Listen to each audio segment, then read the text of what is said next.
조민 옆모습 강조했던 중요한 이유. 안녕하세요, 김촌입니다. 오늘 조민씨의 뉴공 인터뷰 후 조선일보 등은 SNS 오셔도 된다, 조민 인스타그램 열고 일상 공유 등 인터뷰 내용은 애써 외면하며 다른 부분에 주목했는데요.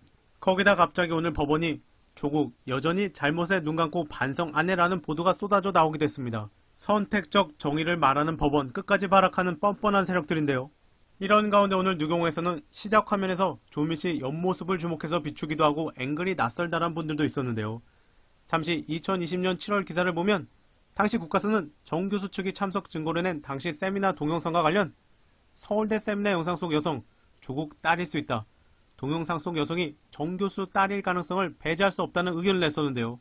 그 후 2020년 12월에 1심 재판부는 앞서 공개된 서울대 공익인권법센터 주최 세미나 영상 속 여성도 딸 조민씨가 아니라고 판단했습니다. 지들 입맛대로 막 바뀌는 내용들인데요. 때문에 이런 내용들도 판사들은 되돌아봐야 할 것입니다. 그래서일까요? 의도적인 옆모습을 많이 비추는 인터뷰를 통해 판사들을 겨냥한 것이 아닌가 싶습니다. 관련해서 시민분들은 법 왜곡죄를 반드시 만들어서 처벌해야 합니다. 확인된 팩트와 법을 왜곡해서 적용하고는 나 몰라라 하는 법비, 법 기술자들 모두 처벌할 수 있어야 합니다. 김학의도 못 알아본, 조민도 아니라던, 조선일보와 달랐던 특이했던 앵글이 바로 그 지점을 짚은 것입니다. 결론을 정해놓고 증거를 채택하니 해태눈이 되는 것입니다. 관련해서 게을림은 커뮤니티를 통해 조민씨 옆 얼굴, 볼펜 잡는 법, 친구의 고백 부분을 강조하며 친구의 고백 페북글도 다시 소환했는데요.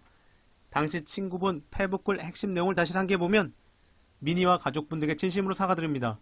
제가 잘못했습니다. 보복심에 기반한 억측이 진실을 가렸다. 제 경험으로 많은 분들이 오해를 푸셨으면 한다. 조민씨는 사형제도 세미나에 분명 참석했다.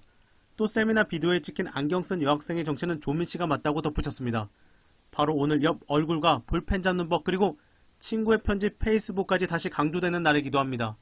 언론들은 이 부분을 다시 조명해서 기사화해야 할 텐데 갑자기 판사들이 뿌린 조국 여전히 잘못에 눈 감고 반성 안 해란 기사만 뿌리고 있었습니다. 반성해야 할 것은 판사들인 것입니다. 정청래가 한동훈에게 김건희 물어보자 벌어진 일. 중립을 지켜야 할 법무부 장관이 국회 대정부 질문에 출석하면서 기자들에게 대놓고 주말 이재명 대표의 말을 받아쳤는데요. 한동훈은 이 대표가 지난 주말 장애투쟁에서 군인의 총칼 대신 검사의 구속영장이 국민을 위협하고 있다고 한 것에 대해 한동훈, 법치국가에서 영장은 법원이 내주는 건데 법원이 독재적 통치를 한다는 뜻이냐, 앞뒤가 안 맞는 말씀을 계속할수록 범죄 수사를 막으려는 잘못된 의도만 부각될 뿐이라고 발악했습니다. 거기다가 오늘 대정부 질문에서 한동훈은 정청래 의원의 김건희 질의에 대놓고 발악하다가 무시당하기도 했습니다. 정청래, 김건희 주가 조작 사건과 윤석열 검사의 보직이 묘하게 잘 맞아떨어진다. 그러자 희한한 표정을 지으며 한동훈은 온몸을 뒤틀며 전혀 묘하지 않습니다. 따져보시면 아실 겁니다. 이런 희한한 모습의 정청래, 안 물어봤어요. 잠자코 있어요. 제 얘기 시간이에요. 한동훈은 하늘 보며 나중에 제가 말씀드리겠습니다. 이어서 한동훈 답변 수준도 한심한데요. 정청래, 김건희 여사하고 친하냐? 카톡 332건 했던데 안 친한데 카톡을 왜 자주 하냐? 한동훈, 누가 친하다 아니다 할 문제, 그런 관계가 아니다. 윤석열 대통령하고 당시 했던 것이고 여러 번 설명드렸다. 언제적 얘기를 아직도 하시는지 모르겠다. 정청래, 윤석열과 연락 안 돼서 서로 주고받았다는데 윤 대통령은 왜 이렇게 연락이 안 되나? 김건희 여사의 실시간 녹취록에 보니 한동훈 하던데 서로 반말하냐? 한동훈, 의원님 안 보는 자리에서 한동훈님 그럽니까? 이런 한심한 답변에 의원석에서는 한동훈 실드를 쳐주기에 고성까지 오갈 정도였습니다. 관련해서 정청래 의원은 아주 까리 기름을 드시나? 왜 이렇게 깐족거리나로 날려버렸습니다. 최고위원회에서 기자들 팩트로 날려버린 이재명. 오늘도 언론들은 이화영, 이재명 대통령 되면 쌍방울 대기업 된다. 북과 1억 달러 협약 종용이라느니 말도 안 되는 소설을 이어나가고 있었는데요. 동아, 이화영 전 부지사가 쌍방울 그룹 실소유주인 김성태에게 이재명 당시 경기도지사가 대통령이 되면 대북 제재도 풀릴 거다. 그럼 쌍방울도 대기업이 될 수 있을 것이라는 취지로 말하며 북한에 1억 달러 약 1230억 원을 제공하는 내용의 협약서 체결을 종용한 것으로 알려졌다.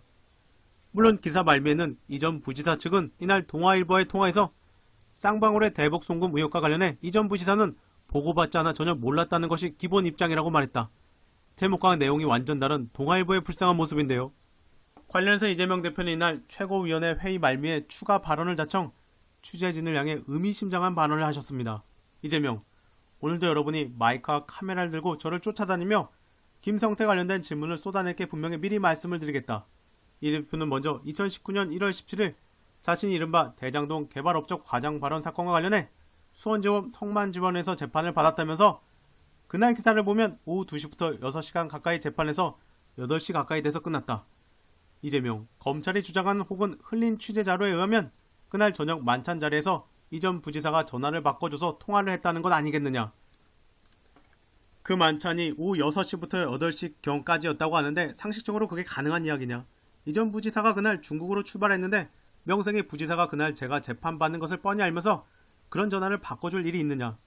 검찰이 대정동 시리즈물, 성남FC 시리즈물에 이어 신작을 내놓았는데 그 이전의 시리즈물도 형편없는 완성도를 보여줬지만 이번에는 최소한의 개연성도 찾기 어렵다.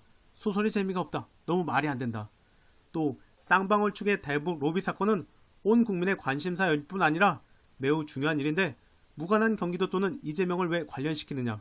관련시키려면 기본 팩트가 있어야 하고 최소한의 개연성이 있어야 한다. 기가 막혀서 말이 안 나온다. 이어 이 대표는 언론을 향해서도 침소봉대, 거두절미는 언론이 해서는 안 될 일이라고 윤리 강령에도 있지 않느냐. 검찰발 허위사실에 대해 검증도 하지 않고 침묵하는 것에 대해 고의라고 생각하진 않지만 가급적 공정하게 취재해주길 부탁한다고 요청했습니다. 강신업은 여론조사에서 넉넉했다. 여론조사 결과를 보면 국힘 당대표 적합도에 안철수, 김기현, 황교안, 천하람, 강신업, 조경태, 윤상현 순으로 나왔는데요. 콜에서 김용민, 강신업은 이 조사에서 5위였고 결과대로라면 넉넉히 본선에 오를 수 있었습니다. 그러나 지도부는 강신업의 4분의 1 수준인 윤상현은 통과시키고 강은 주저앉혔습니다. 결국 강을 당이 떨궈버린 것입니다. 강신업은 왜 폐지됐을까요? 천공과의 파워게임에서 강이 밀렸다. 강 밀던 김건희의 말빨이 안 먹혔다. 박영수 사법처리 운운하는 바람에 강이 윤석열에 밑보였다. 강이 올라가면 친윤표가 갈려 안철수의 유리해질까봐서다. 총선 중도 민심 잡기 위해서라도 998을 초장에 배제한다는 계산 때문이다. 어쨌든 정강훈 추종자들이 국힘 전대에서 9구 후보 선택할 일이 없어지게 됐네요. 추가로 강신업 페이스북에서는 의미심장하게 아래 글도 올라와 있었습니다. 강신업, 예컨대 대장동 비리의 몸통인 법조 50억 클럽 박영수, 권순일 등을 구속해야 한다고 외쳤다. 많은 국민들도 대장동 비리 척결을 외치고 있다. 그런데 지인은 내가 이런 개혁을 떠들면 안 된다고 한다. 모른 척 해야 한단다. 그럼 전우용 학자 발언으로 마무리하겠습니다. 검찰을 악마하지 말라고 근어방에 홍계하는 언론인이 더러 보입니다. 하나만 한 얘기입니다. 지금 이 나라에 검찰을 악마할 수 있는 사람은 없습니다. 이 나라에서 무고한 사람을 악마로 만들 능력을 가진 존재는 검찰과 언론뿐입니다. 이번 영상은 여기까지입니다. 감사합니다.